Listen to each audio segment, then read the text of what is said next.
Yang saya hormati para pandita dan ibu pandita yang bertugas pada kesempatan sore hari ini.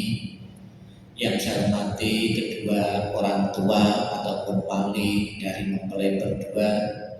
Yang saya hormati Bapak Ibu saudara sekalian, adik walang sanak saudara dan famili maupun relasi yang berkenan hadir untuk ikut menyaksikan dan sebagai bentuk dukungan moral kepada mempelai berdua yang saat ini melakukan pemberkatan perkawinan secara agama Buddha.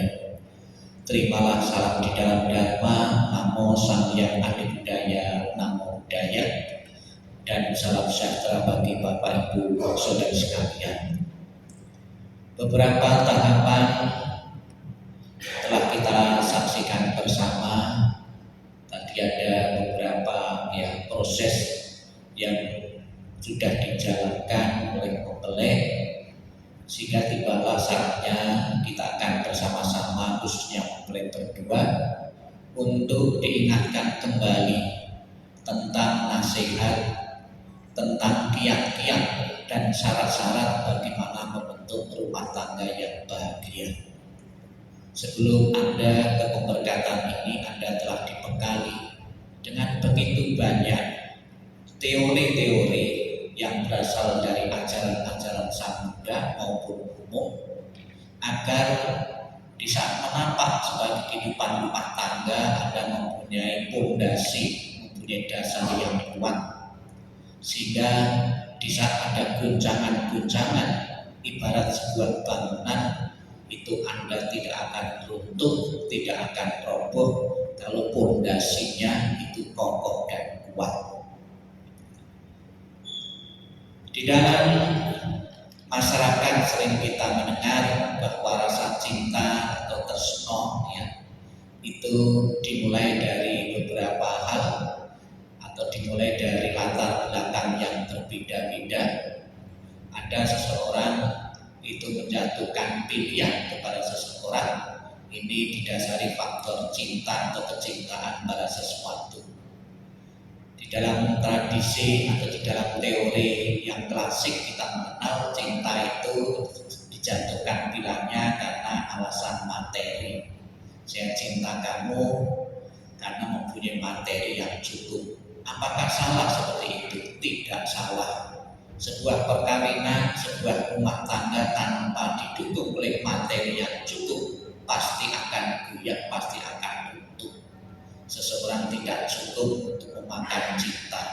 Namun dalam rumah tangga harus ada kebutuhan-kebutuhan yang dipenuhi. Kebutuhan-kebutuhan tersebut meliputi kebutuhan spiritual dan kebutuhan material.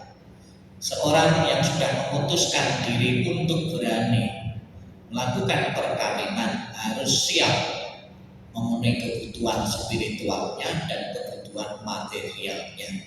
Sehingga ada beberapa kalangan, ada beberapa pemuda yang selama belum cukup memadai untuk ke jenjang perkawinan, mereka menunda perkawinannya, menunggu nanti sudah layak, sudah cukup dahulu.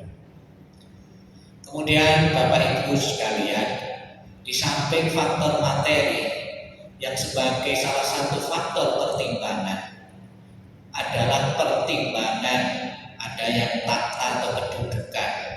Ada seseorang menjatuhkan pilihannya karena punya kedudukan. Ini juga tidak salah.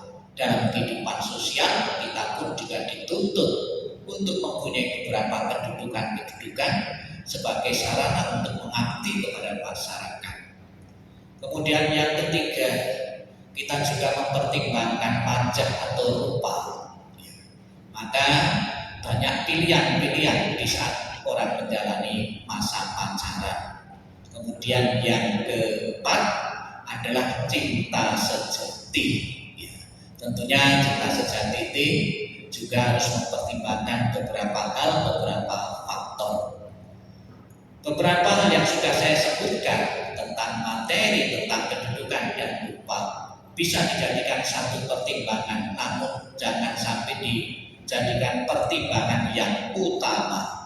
Apabila jadikan pertimbangan yang utama, seseorang pasti di tengah perjalanan mengarungi kehidupan rumah tangga akan kecewa. Ya.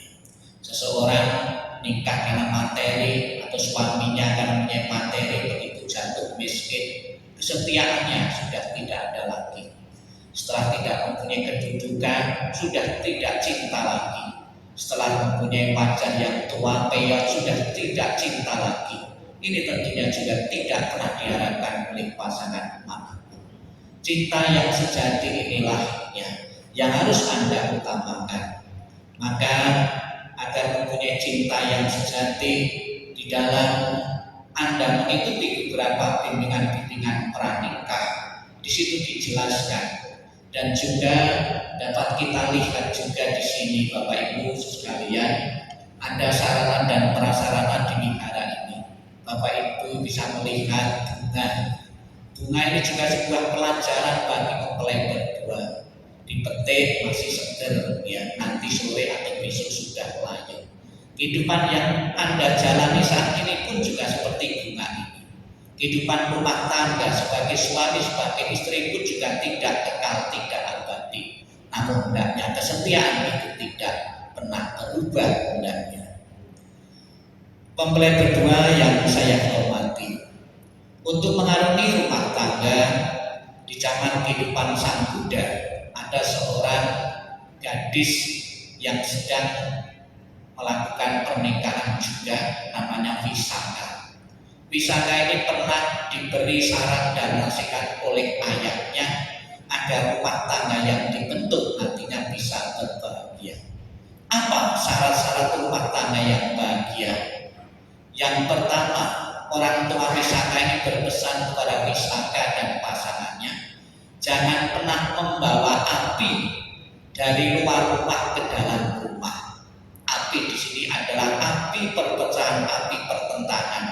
Masalah-masalah problema urusan dalam pekerjaan, sekiranya itu akan mengganggu keharmonisan dan kenyamanan dalam rumah tangga, jangan dibawa masuk. Itu yang pertama, disimpulkan dengan api. Kemudian yang kedua sebaliknya, api dari dalam rumah jangan dibawa keluar. Demikian pula persoalan-persoalan kehidupan rumah tangga, jangan sekali-kali diobrol kepada orang lain. Justru apabila ketemu dengan orang-orang yang tidak bertanggung jawab, bisa mengancam keharmonisan rumah tangga yang Anda bentuk. Kemudian ayah Visakha ini juga berpesan kepada mempelai ini, yaitu tidurlah dengan bahagia. Bagaimana tidur dengan bahagia? Dijelaskan bahwa tidur dengan bahagia, tidur dengan tenang dan nyaman apabila keadaan rumah kondisinya sudah semua boleh katakan tertata dengan baik. Misalnya kuncinya, pintunya sudah terkunci, lampu-lampunya juga sudah dikurangi, kompor dan lain sebagainya dikurangi. Ini baru bisa tidur dengan bahagia, dengan nyaman. Kelihatannya seperti ini kecil, hal sepele, namun tidak sedikit pula juga apabila ini diabaikan juga akan mengganggu keharmonisan rumah tangga seseorang. Yang jauh lebih penting juga dalam kehidupan rumah tangga, hendaknya menjaga kesetiaan. Ya, bumi boleh bergoncang, ekonomi boleh pasang surut, namun dalam hal kesetiaan jangan pernah berubah kepada suami dan istri ini. Anda tadi dipasangkan cincin perkawinan. Filosofi kuno mengatakan cincin perkawinan yang sudah Anda pasang itu, ada di jari Anda itu, jangan pernah lobo, jangan pernah longgar, dan jangan pernah sesat. Artinya Anda tetap menjaga kesetiaan, tidak pernah berubah karena faktor-faktor apapun. Semoga Bapak Ibu sekalian, dengan kekuatan berkah perlindungan Sang Hyang Adi Buddha Tuhan Yang Maha Esa, juga dengan dukungan doa restu dari semua yang hadir pada kesempatan ini, semoga rumah tangga yang akan dilalui, yang akan dibentuk, yang akan dirasakan oleh saudara Jamie Konatra dan Valencia Krisma ini benar-benar akan menjadi rumah tangga dan bahagia dan kekal sampai kapanpun. Kita berikan dukungan moral kepada mempelai berdua Tuhan dengan tepuk tangan yang meriah. Terima kasih. Namo Sang Hyang Adi Budaya, Namo Buddhaya.